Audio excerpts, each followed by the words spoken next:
Економска и трговска соработка. Македонија и Бугарија ќе соработуваат и во областа на одбраната, надворешната политика, енергетиката, туризмот, телекомуникациите, инфраструктурата, но и во состојби на природни катастрофи. За сето ова денеска беа подпишани договори на заедничката седница на владите на двете земји која се одржа во Струмица. Со декларацијата ја потврдуваме желбата за зајакнување на односите во сите сфери, во дух на отвореност и доверба, меѓусобно почитување и разбирање. Ја нагласуваме важноста на добрососедските односи и активната регионална соработка како основа за трајна стабилност и безбедност во југоисточна Европа. Убедени сме дека перспективата за членство на Република Македонија во Европската унија и НАТО продолжува да биде главен двигател на реформите што водат до трајно утврдување просперитет и стабилност. Во таа насока одлучивме да ја надградиме соработката, насочена кон успешна подготовка на Република Македонија за пристапување во Европската унија и НАТО.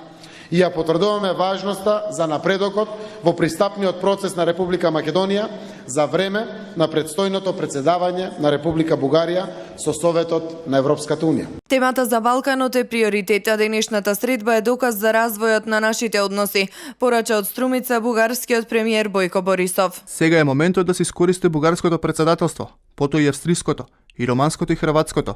За 2 години темата Западен Балкан не само да добија внимание од сите наши колеги во Европа, но и реално да се придвижи нанапред.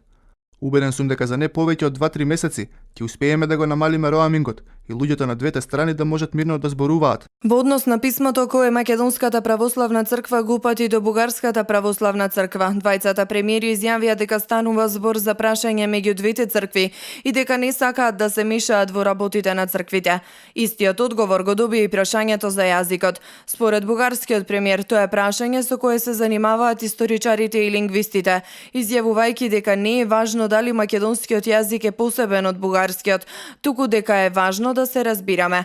Македонскиот премиер пак смета дека македонскиот јазик не е во никаква опасност од Бугарија и договорот за пријателство, добрососедство и соработка, а за тоа според него говори фактот што договорот е потпишан во 2 оригинални примероци, од кои еден на македонски јазик.